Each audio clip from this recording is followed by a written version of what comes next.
Om Namo Bhagavate Vasudevaya. Om Namo Bhagavate Vasudevaya. Om Namo Bhagavate Vasudevaya. Om Namo Bhagavate Vasudevaya. Om Namo Bhagavate Vasudevaya. Om Namo Bhagavate Vasudevaya.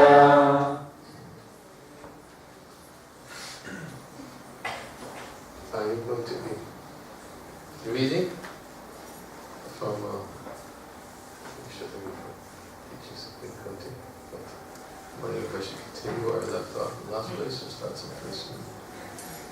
Okay. Oh, we'll just read to chapter 10. Okay.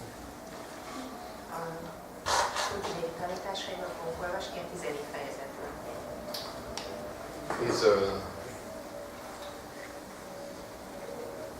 very wonderful prayers that were contained within Srimad Bhagavatam. Ezek nagyon csodálatos imák, amelyek a Srimad Bhagavatamban vannak. And I oftentimes read from these prayers and from these lectures which Srila Prabhupada delivered in the early part of 1973. Gyakran olvasom ezeket az imákat, illetve ezeket a leckéket, amiket Srila Prabhupada 70-es évek, 73-as évben tartott.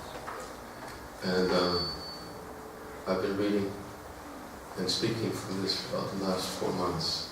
Az utóbbi 4 hónapban erről beszélek. And I have a particular affection for these lectures. És kifejezetten szeretem ezeket a leckéket.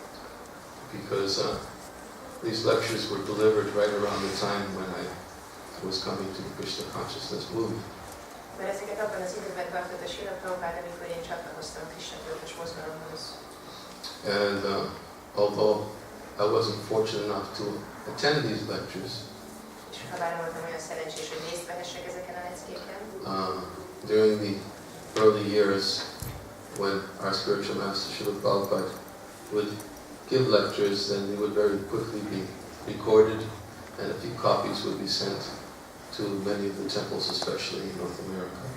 Kezdeti években az volt a szokás, hogy mindig fölvették a leckéket, amiket Srila Prabhupada tartott, és aztán ezeket körbeküldték a világon nagyon gyorsan, főleg Észak-Amerikában. And I was visiting the temple much in the same way maybe some of you might be visiting today. És én is épp úgy látogattam meg a templomot, ahogy lehet, hogy néhányan ti is teszitek ezt ma. Although I had read Srila Prabhupada's Bhagavad Gita, Bár olvastam Srila Prabhupádnak a Bhagavad Gítáját, and I had read the first volume of Srimad Bhagavatam, és olvastam a Srimad Bhagavatam első kötetét, I had not heard any of his lectures. de nem hallottam még leckét tőle. And there was one devotee at the temple I was visiting. És volt egy bakta abban a templomban, amit meglátogattam. His name was Keshava Das, Úgy hívták, hogy Késavadász. and who just recently departed from this world. És ő nemrégiben hagyta el ezt a világot. And he always, whenever I would come to the temple, I have to confess, I was a long-haired hippie from the 60s. Nem kell valljam, hogy amikor a templomot látogattam, akkor egy hosszúhajú hippie voltam a 60-as évekből. And he always took a very personal interest in me. És ő mindig nagyon személyesen tudott velem. And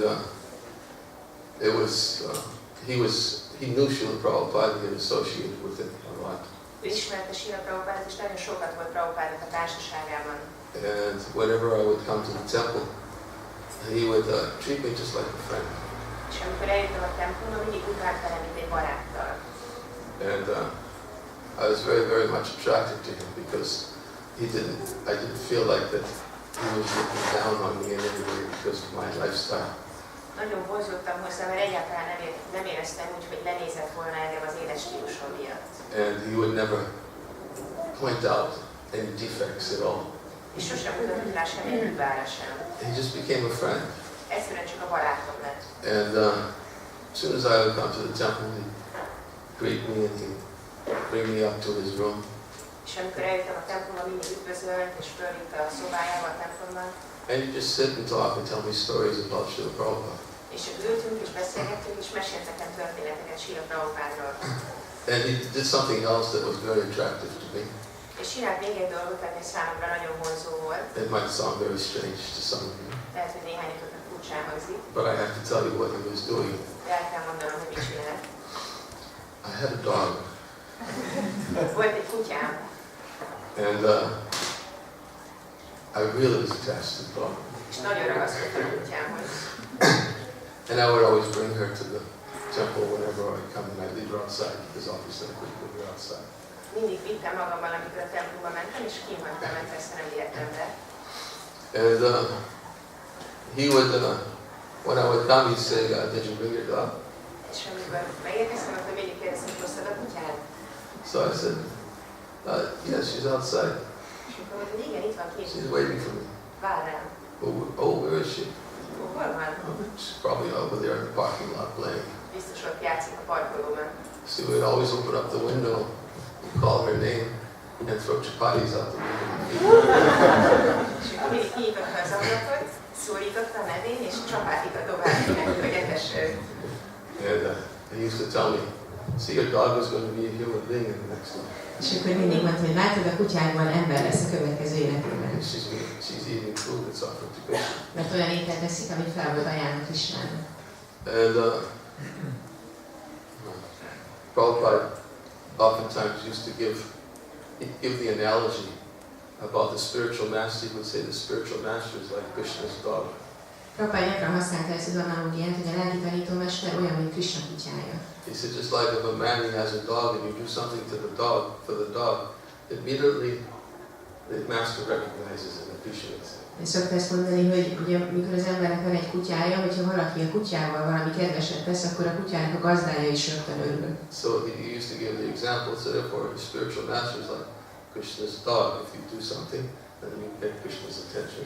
És akkor így mondta ezt a példát, hogy a lelki tanítómester olyan, mint Krisna kutyája, és hogyha valamit teszel neki, akkor elnyered Krisna figyelmét. So I took it in this analogy in a literal sense. És akkor ezt az analógiát én kisebb értelemben értelmeztem. That he would always do something for my dog. Ő mindig csinált valamit az én kutyámnak, Feed him a shadow.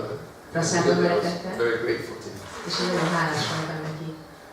And in fact, even when I was coming to the temple in the early part of 1973, and I'll get to these lectures in a second.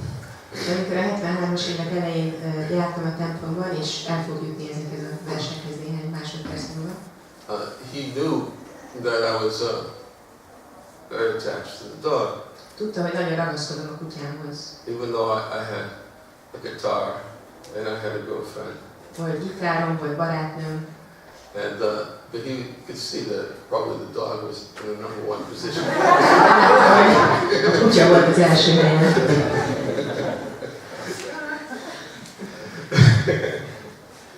And he even told me one day, he said, "Why don't you go to..." And the reason why I felt that way towards the dog was I was always thinking that the dog was just really dependent on me. És azért éreztem így a kutyám iránt, mert úgy éreztem, hogy a kutyám nagyon függ rajtam. My girlfriend, well, anyways. There's other things. Barátnőm, hát lehet így úgy. But my dog was really like, she was dependent on me. De a kutyám igazából függött rajtam.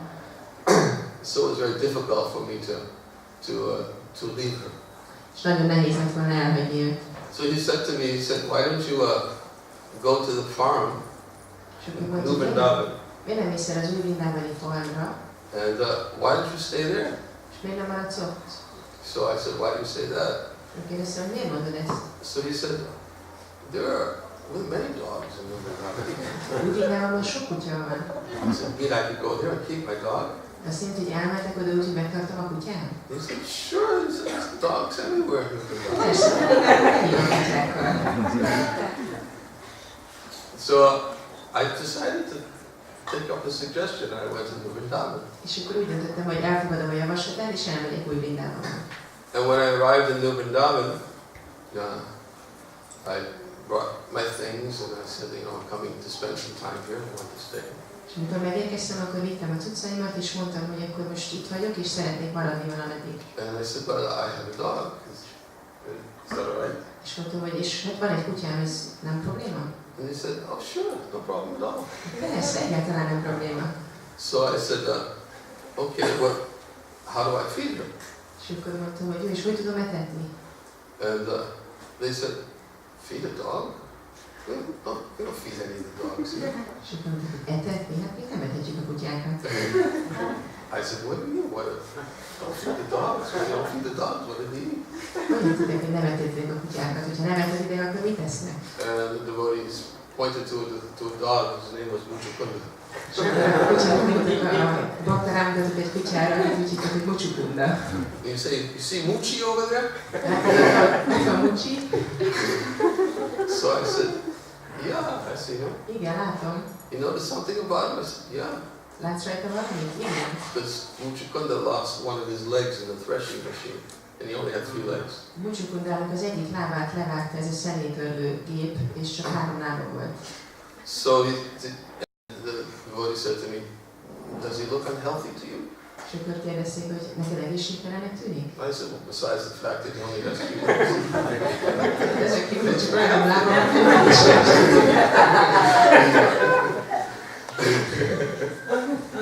And then he said, we don't feed him. és aztán mondtuk, hogy mi nem etetjük. How does he eat? És hogyan eszik? Dogs find their own food. A kutyák megtalálják az ételt maguknak. They're dogs. Kutyák. So I said, well, my dog's a little bit more cultured. Az én kutyám egy kicsit ennek kultúráltam. She's used to me feeding her. Megszokta, hogy etetem. And they said, just give her a couple of days. You'll see. She'll be fully satisfied. És akkor mondtam, hogy csak meg neki egy pár napot teljesen elégedett lesz. And it was true. És így volt. And then I realized, right, I said, well, I thought all along this dog was so dependent on me. És akkor azt gondoltam, hogy hát igen, mindez ideig azt gondoltam, hogy ez a kutya annyira függ tőlem. But it was such an illusion. Ez egy olyan illúzió volt. She wasn't at all dependent on me. She definitely found her own food. Egyáltalán nem függött tőlem, teljesen nyugodtan megtalálta a saját ennivalóját. She learned the art very quickly. Gyorsan megtanult ezt a mesterséget. I won't tell you what she ate. Nem mondom el, hogy mit evett. They used to go to the compost pile a lot too. Sokat ment a komposztkupachoz. But they found many different creatures. Jivasu, Jiva, Jivanam. Sok mindent találtak enni maguknak, sokféle teremtmény, Jiva, Jivasu, Jiva, Bhagavatam mondja. Srimad Bhagavatam says that one living entity is food for another. Srimad Bhagavatam mondja, hogy az egyik élőlény a másik élőlény Of tápláléka. course, but the human being is not supposed to eat what dogs eat. Persze az emberi lényeknek nem szabad azt tenniük, amit az állatok esznek. And the devotees used to explain this to me. És a bakták ezt magyarázták nekem. Anyways, I didn't stay in it. Én az, hogy akkor ott maradtam Új-Zélandában. But this devotee friend Keshava, he used to have these lectures of Prabhupada on a tape, which were at that time very rare.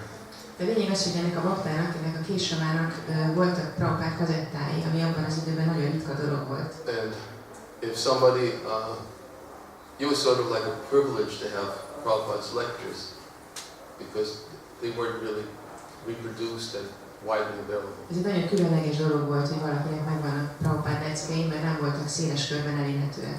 In the early 1970s, it's not like you could go online and immediately download a lecture. 70-es években nem lehetett fölmenni az internetre és gyorsan letölteni egy leckét.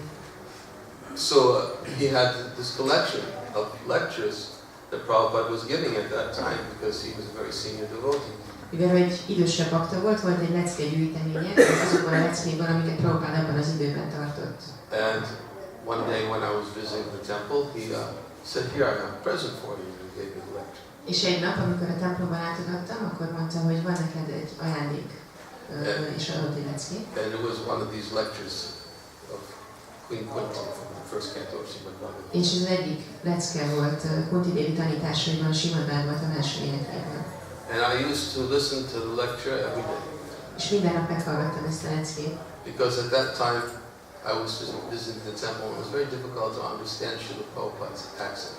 Mert akkoriban még csak látogattam a templomot, és nagyon nehéz volt számomra érteni Prabhupádnak az akcentusát, a kiejtését. So I used to have to take the cassette recorder and rewind it, play it, rewind it, play it, rewind it, play it, little short sections.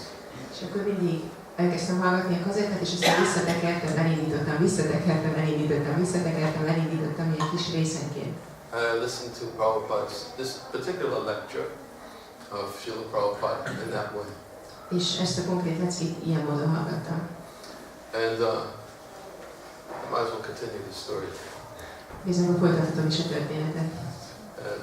It's just short, little bit more, and we'll get to the cookies. Még egy kicsiben, és aztán eljutunk Kunti leckébe. And this particular lecture, the first lecture he gave me a whole bunch of them, but the first one he gave me Prabhupada was saying something that was very, very relevant to me. Egy egész kupac leckét adott, de ez az egy, amiről beszélek, ebben Prabhupada egy olyan dologról beszélt, ami nagyon-nagyon érvényes volt számomra akkor. Because Prabhupada was saying specifically, when one first comes to Krishna consciousness, he said, Maya, who is Krishna's agent, will be testing us to see if we're coming to serve Krishna or to disturb Krishna.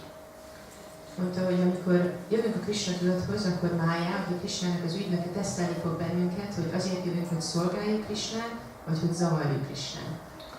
And that meant a lot to me because I was just coming to Krishna consciousness movement and I was feeling like Prabhupada was like speaking to me. És ez nagyon sokat jelentette számomra, mert úgy éreztem, hogy én most jövök Krishna tudatos mozgalomba, és Prabhupád hozzám beszél. He said many things. He was talking about how being in the material world is like being in the middle of the ocean. Sok mindenről beszélt, például azt, hogy az anyagi világban lenni olyan, mint egy óceán közepén lenni. And he says when one is in the middle of the ocean, there will always be so many disturbances. És mondta, hogy amikor valaki az óceán közepén van, ott nagyon sok zavar van.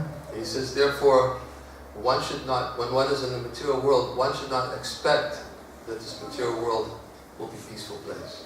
És mondta, hogy ha az ember az anyagi világban, akkor emiatt ne várja azt, hogy az anyagi világ egy békés hely lesz. He said because in the middle of the ocean, it's generally not a very peaceful place. De az óceán közepe az általában nem egy békés hely. And he said there will be so many disturbances. És mondta, hogy annyi zavar lesz. And then he said that many of these disturbances will be creations of the illusory energy to test us. És mondta, hogy ezek a zavarok az illuzórikus energiának a termékei lesznek, hogy teszteljen bennünket. To test our sincerity if we're actually coming to Krishna for the purpose of wanting to serve him or because we want something else. Hogy tesztelje az őszintességünket, hogy azért jövünk a Krishna tudatból, hogy szolgáljuk Krishnát, vagy valamilyen más céllal. So on this particular lecture, when I heard this part, it really just like meant a lot to me. És amikor hallottam ezt a leckét, akkor ez a rész nagyon sokat jelentett a számomra. And I was thinking that Srila Prabhupada, practically speaking, was just talking to me. Úgy éreztem, hogy Srila Prabhupada gyakorlatilag hozzám beszél. And I felt very, very grateful to Kesava for giving me this particular lecture. És nagyon hálás voltam Kesavának, hogy ezt a leckét adta nekem. And which I would continuously listen to every day. Amit minden nap meghallgattam újra és újra. Not the whole lecture, little parts. But Nem az egész leckét, hanem kis részletekben. and then I was thinking that I felt that Prabhupada was warning me and protecting me by telling me what would happen.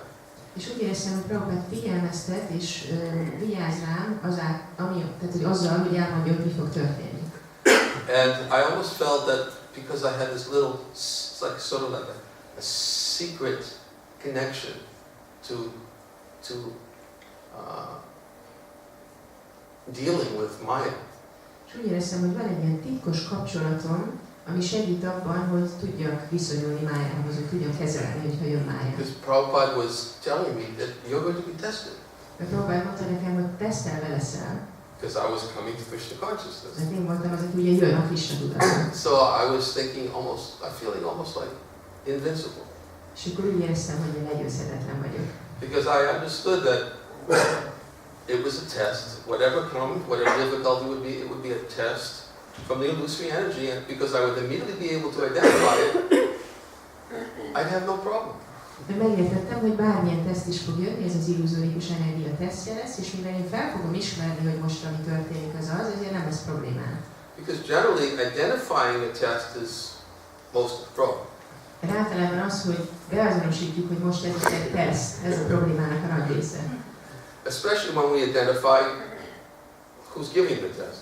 Főleg amikor beazonosítjuk azt, hogy ki teszi, tehát ki teszteli bennünket. But if we can identify a difficulty as a test and we identify the perpetrator of the test, then that's more than half the battle.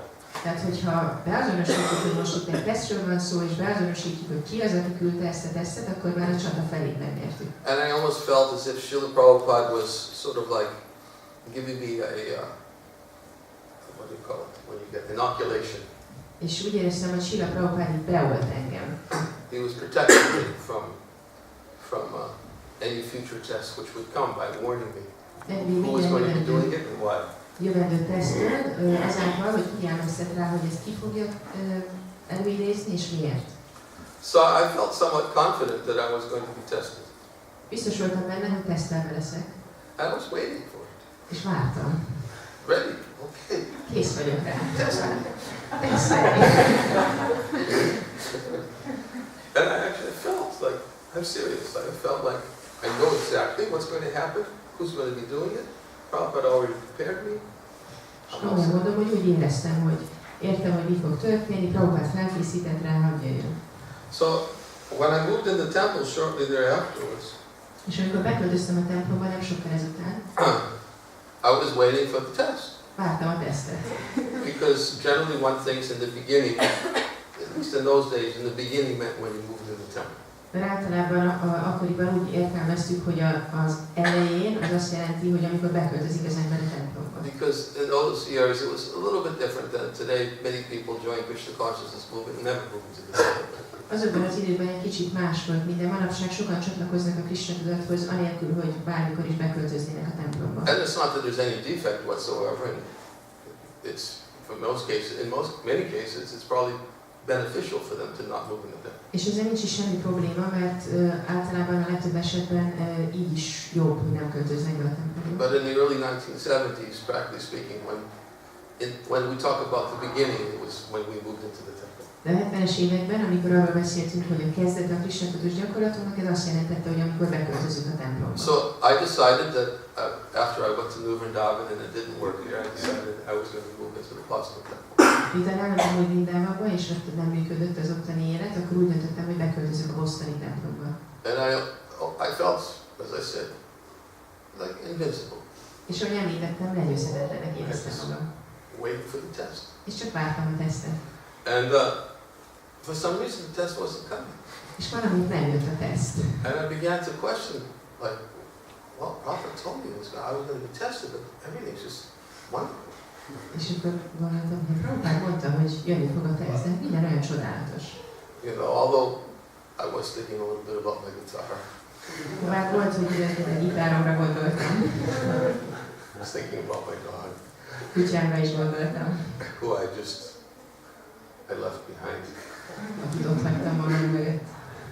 And but I got over it pretty quickly. De elég gyorsan túltettem magam rajta.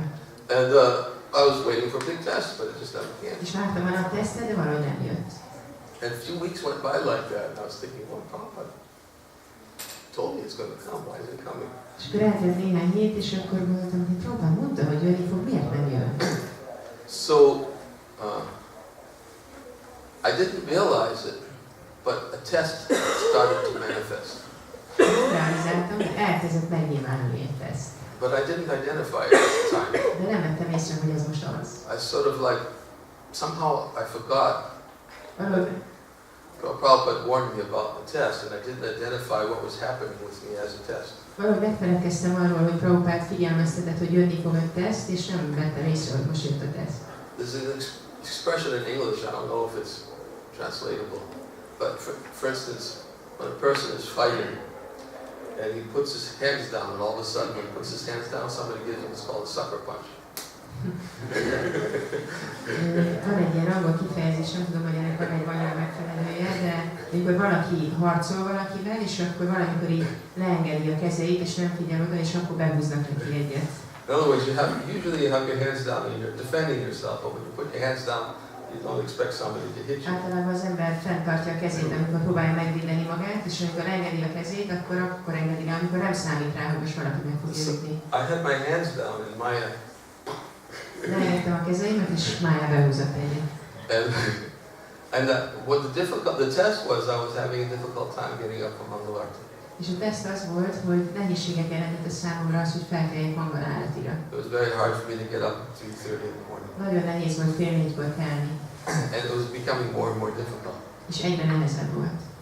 And the person who was responsible for waking us up, formerly he was an Air Force sergeant. És ez a bakta, aki felelős volt azért, hogy felébresszen bennünket, a Krishna tudat előtt egy ilyen katona volt a légierőknél. And Tábornok, he was a őrmester. soldier who fought the Vietnam War. He lost one of his arms in the Vietnam War.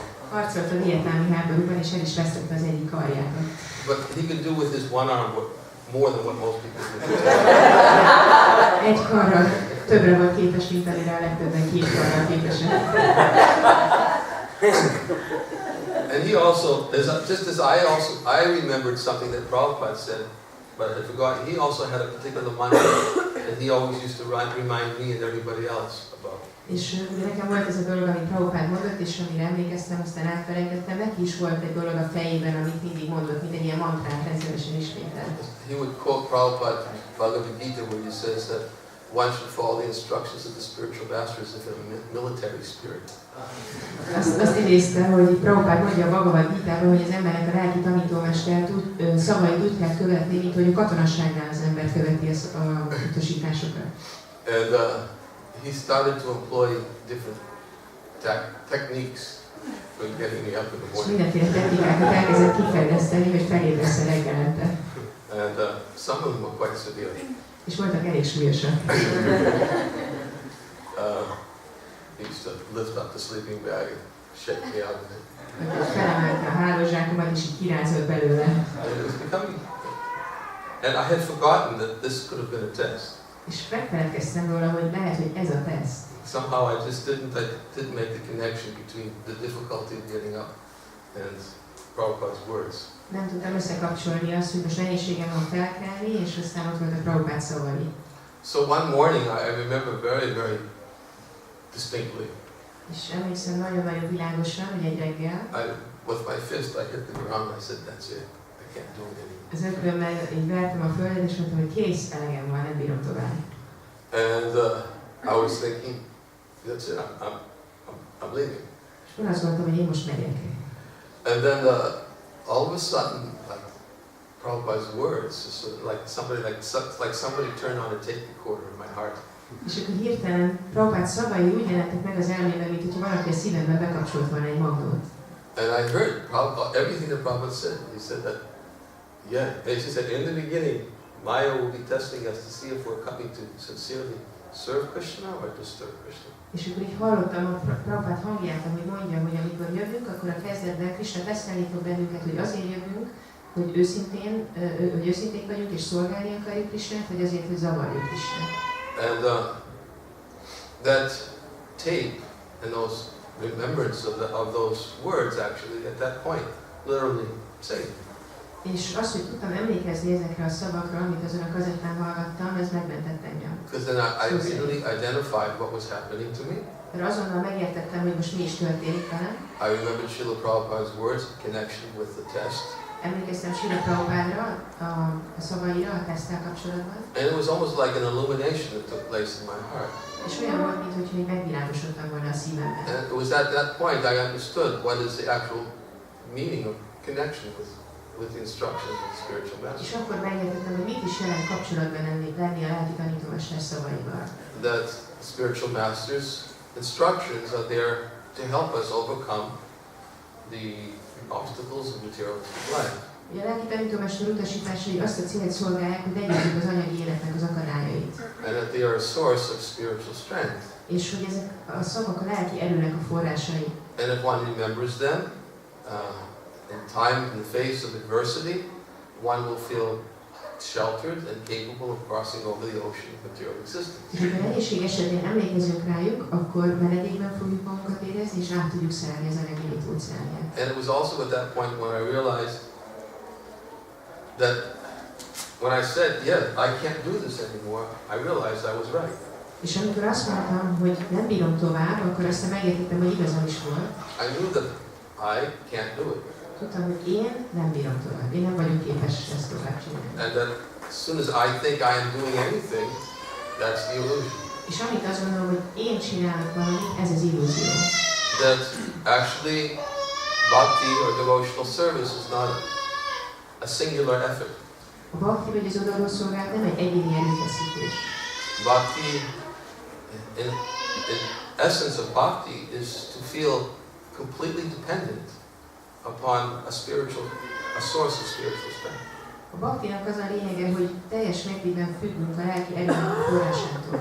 As soon as we think that we can overcome the influence of this illusory energy by our own efforts alone, and think, I'm doing this, we can't actually do it. Amit azt mondjuk, hogy a saját erőfeszítésünk által le tudjuk győzni az illuzórikus energiának a hatását, mi egyedül, akkor nem vagyunk képesek rá. But bhakti is a joint effort. A bhakti egy együttes erőfeszítés. And the essence of bhakti is when one actually takes shelter of a source of spiritual strength which is beyond this physical world. És a bhakti azt jelenti, hogy menedéket veszünk a lelki erőnek a forrásánál, annál a forrásánál, ami túl van ezen az anyagi világban. I feel very fortunate to have learned that in the beginning of Krishna consciousness. Nagyon szerencsésnek érzem magam, hogy ezt a Krishna tudatom elején megtanultam. Because although that was my first encounter with being tested by Maya, it certainly wasn't my last. Mert ha már ez volt az első alkalom, amikor Máját tesztelt engem, de egyáltalán nem volt az utolsó. And I'm sure many of you may also be able to testify, having similar encounters with the illusory energy. És biztos vagyok benne, hogy sokan elmondhatjátok ti is, hogy találkoztatok az illuzórikus energiával. Krishna says in Bhagavad Gita, Daivi Jivunamai Mama Maya Duratiya. This divine energy of mind consisting of this three modes of material nature is very difficult to overcome. És Krishna mondja Bhagavad hogy ezt a három kötőerőből álló illuzórikus energiámat nagyon nehéz legyőzni. When anyone who surrenders unto me can easily cross beyond it. Aki meghódol előttem, az nagyon könnyen át tud lépni rajta. So Krishna has certified in his teachings of the Bhagavad Gita that the illusory energy is a very powerful representative on who acts on his behalf.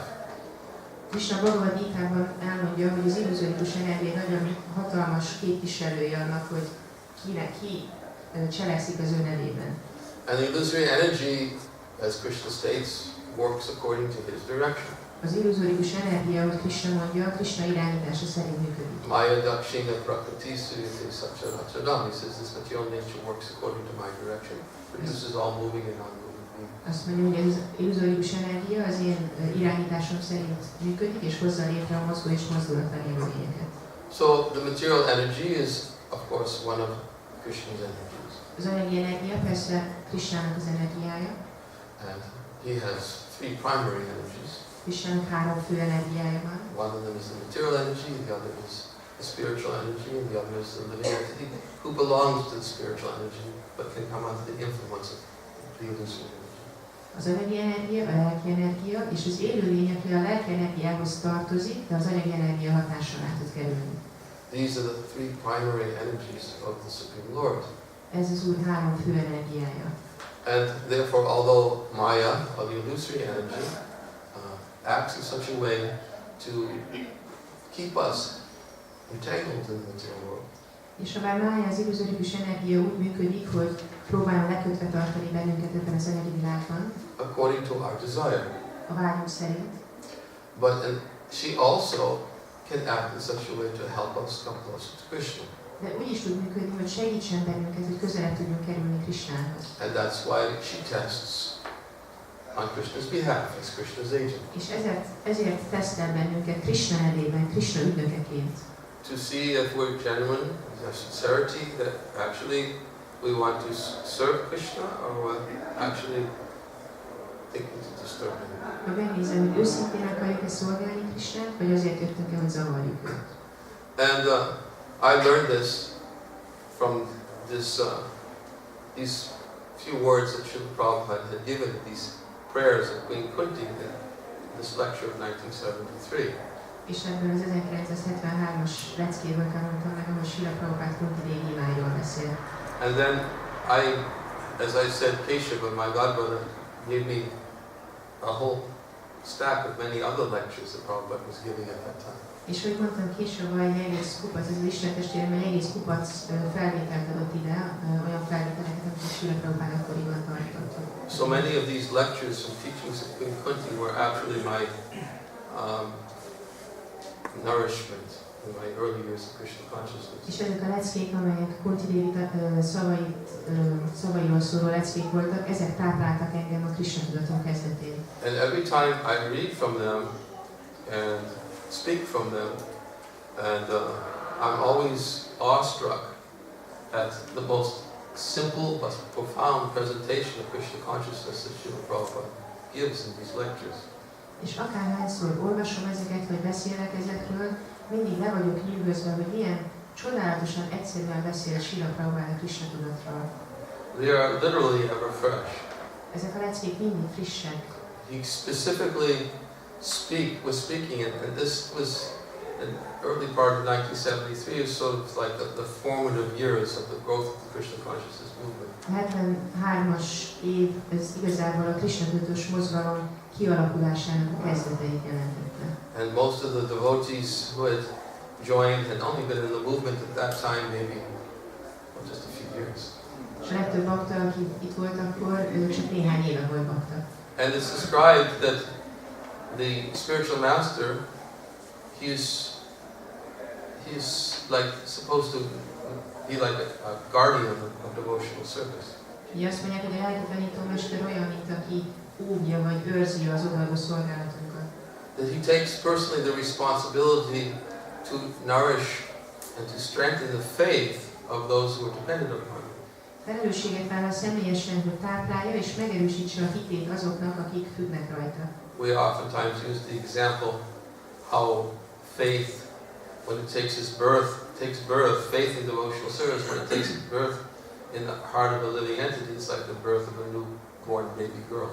Gyakran használjuk ezt a példát, hogy amikor valakinek a szívében megjelenik a hit az odaadó szolgálatban, ez olyan, mint amikor egy új csecsemő kislány születik.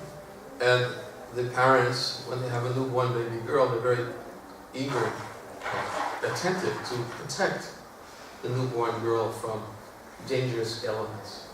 És amikor van egy újszülött kislány, akkor a szülők nagyon-nagyon gondosan odafigyelnek rá, hogy mindentől megvédjék ezt a kis csecsemőt.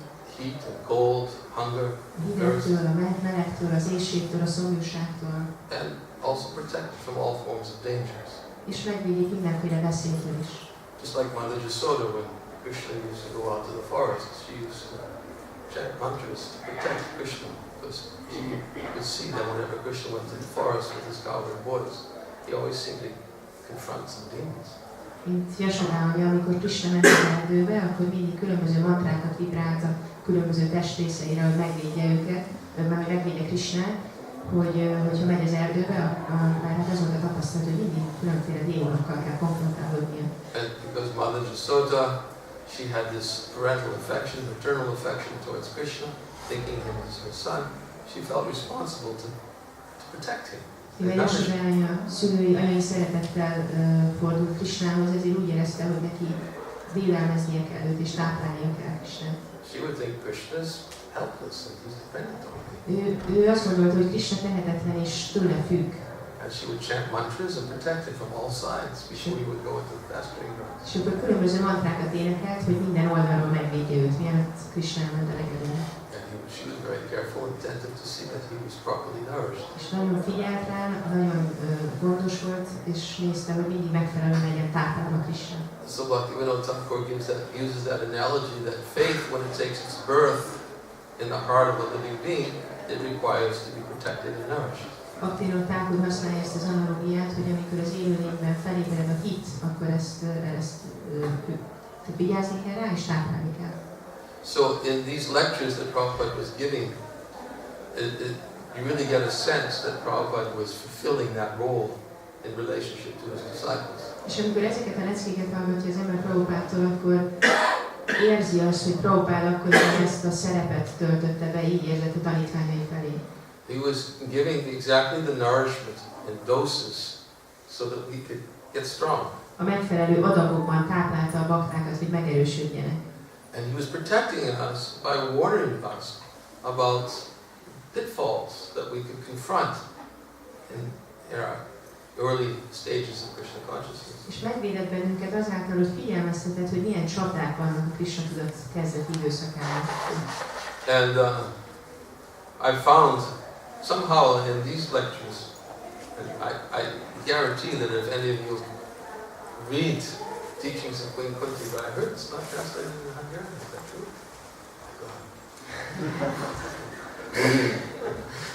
If you read English, És hogyha valaki tud angolul és tudja ezt olvasni, mert hát hallottam, hogy magyarra még nincs elfordítva ez a könyv. Hát, you'll see what I mean.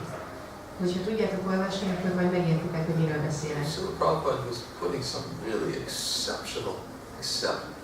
exceptional nourishment in these lectures. Srila Prabhupád különleges tápanyagot tett ezekben a leckékben. And one of the analogies that's given is that the spiritual master is like an Ayurvedic physician. An Ayurvedic physician can take the pulse and immediately understand the nature of the disease simply by listening to the pulse. Az egyik példa, amiről beszél az, hogy az ayurvédikus doktor a pulzust, hogyha megfogja, akkor rögtön be tudja azonosítani, hogy valakinek mi a betegsége. And Srila Prabhupada was just like an Ayurvedic physician. Srila Prabhupád olyan volt, mint egy ayurvédikus orvos. He could immediately feel the pulse and understand the symptom and the nature of the disease. Azonnal megértette, hogy megtapintotta valakinek a pulzusát, megértette, hogy mi valakinek a betegségének a betegség és annak a szimptomák. And any good Ayurvedic physician knows is that when you're treating a disease, you actually have to know exactly what you're treating. Minden ayurvédikus orvos tudja, hogy ha valaki egy betegséget akar kezelni, akkor kell tudnia pontosan, hogy mi ez a betegség, amit It's kezel. not that you go to the shelf and you just take something off the shelf and you give the same thing to everybody who walks to the door. Nem, hogy odamész a polchoz, leveszel valamit, és mindenkinek ugyanazt adod. Of course, some people like to treat that way. Persze valaki így szeret kezelni. Although, of course, we oftentimes say that the real medicine for this age is the holy name of the Lord. Persze gyakran mondjuk azt, hogy a valódi gyógyszer ebben a korszakban ez az Úr neve. So yes, one can distribute the holy name of the Lord and administer it as the medicine for this age. Igen, lehet fogni az Úr nevét és ezt osztani, mint a gyógyszer ebben a korszakban.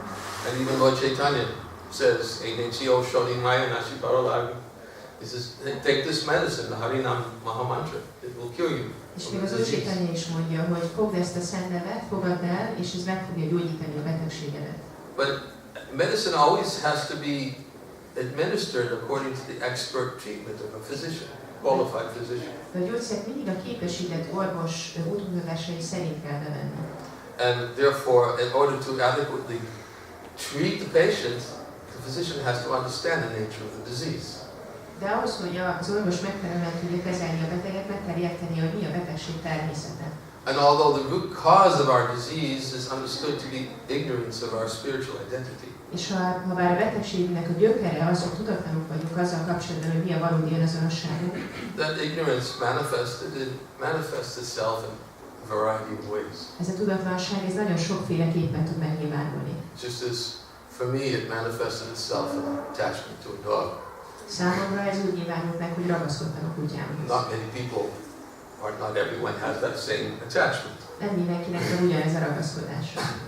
But at that particular time, Krishna revealed to me that it was such a foolish attachment when I could see that my dog was just not dependent on me as I thought she was. De akkoriban Krishna megmutatta nekem, hogy ez egy nagyon ostoba ragaszkodás, és a kutya egyáltalán nem függ tőlem annyira, mint amennyire én gondoltam, hogy függ tőlem. And Krishna just revealed it to me in its own unique way, made it so obvious to me. És Krishna a maga sajátos módján ezt megnyilvánította számomra, és nagyon nyilvánvalóvá tette. It dispelled my illusion immediately. Azonnal szétosztatta az illúziómat. So, but these attachments are are the cause of bondage in the living entity. Ezek a ragaszkodások az élő lény lekötöttségének az okai. And God not only the cause of bondage, but the cause of repeated sufferings in this temporary material world. És nem csak, hogy lekötöttséget okoznak, de újra és újra szenvedést okoznak ebben az ideiglenes anyagi világban. And it's not that one can immediately give up attachment. És nem arról van szó, hogy az ember azonnal fel tudja adni a ragaszkodását. And therefore, Lord Chaitanya has delivered a method which enables us to overcome our attachments to this world by understanding or experiencing a higher taste. Az Úr Chaitanya egy olyan módszert adott számunkra, amely gyakorolva egy magasabb ízt tapasztalva tudunk megszabadulni a ragaszkodásoktól. And this is what Srila Prabhupada did. He actually gave us a higher taste. És ezt csinálta Srila Prabhupada, adott nekünk egy jobb ízt, egy magasabb rendű ízt. He introduced us to something that was spiritual. Olyan dologgal ismertetett meg bennünket, ami lelki volt. And satisfying. És elégedettséget okozott. Raja Vijay Raja Guyam Pavitam Itamutamam Pratikshavagamam Damyam Shushukam Kartamaviyam. This knowledge is the king of education, it's the most secret of all secrets. Ez a tudás, minden tudás király, és a legnagyobb titok az összes titok közül. And because it gives direct perception of the self, by self-realization, it is the perfection of religion. És mivel közvetlenül tapasztalatot nyújt az önvalóról, az önmegvalósításon keresztül, ezért a vallás tökéletessége. It is everlasting and joyfully performed. Örökké tart és vidáman végezhető. That is, of course, the unique quality and characteristic of devotional service, is that it's joyfully performed. Ez az odaadó szolgálat sajátos különleges jellemzője, hogy örömmel végezhető. And Srila Prabhupada understood how to give us that joyful experience and at the same time gradually wean us away from that which was a source of bondage. És Srila Prabhupada megértette, hogy legyen egyszerre egy boldog tapasztalatunk, és ezzel egy időben hogyan csalogasson el bennünket a ragaszkodásaitól. Therefore, if we read his lectures, his books, and understand his intention with the Spirit, we'll actually see how much nourishment and protection of our faith he gave us, not only in the early 1970s, but for 10,000 years to come. Hogyha olvassuk a leckéit és a könyveit, akkor megértjük, hogy mennyire táplál bennünket, és mennyire védelmezett bennünket, nem csak a 70-es évek elején, hanem hát örökre addig. If we read Srila Prabhupada's books and hear his lectures in the Spirit, we'll feel a great sense of gratitude and indebtedness. Ha ebben a hangulatban hallgatjuk és olvasjuk Srila Prabhupada leckéit, akkor nagyon nagy hálát fogunk érezni, és lekötelezetten fogjuk érezni magunkat. And we will begin to understand our unique fortune in having this Krishna consciousness revealed to us through the medium of Srila Prabhupada. És elkezdjük majd megérteni, hogy milyen különleges jó szerencsénk van, hogy Srila Prabhupádon keresztül kaptuk meg az odaadó szolgálatot. So, forgive me, I talked about the teachings of Kunti. Hát elnézéseteket kérem, beszéltem Kunti Dévi tanításairól. And I hope I in some sort of way, is able to encourage you to open up the bottle of honey and to reach in and try to taste the sweetness yourself. És remélem, hogy valahogy tudtalak lelkesíteni benneteket, hogy kinyissátok a mézes üveget, és ti magatok kóstoljátok meg az édes ízét. And the next time I come, I'll read some more. I'll be teaching some good Kunti. És legközelebb, amikor jövök, akkor majd fogok olvasni a Kunti Dévi tanításaiból azoknak, akik nem tudnak angolul olvasni. And hopefully you'll be able to hear more about what I'm talking about today. És remélem, hogy többet hallhattok majd arról, amiről ma is beszéltem. Thank you for your attention Köszönöm szépen a figyelmeteket. and Hare Krishna. Hare Krisna.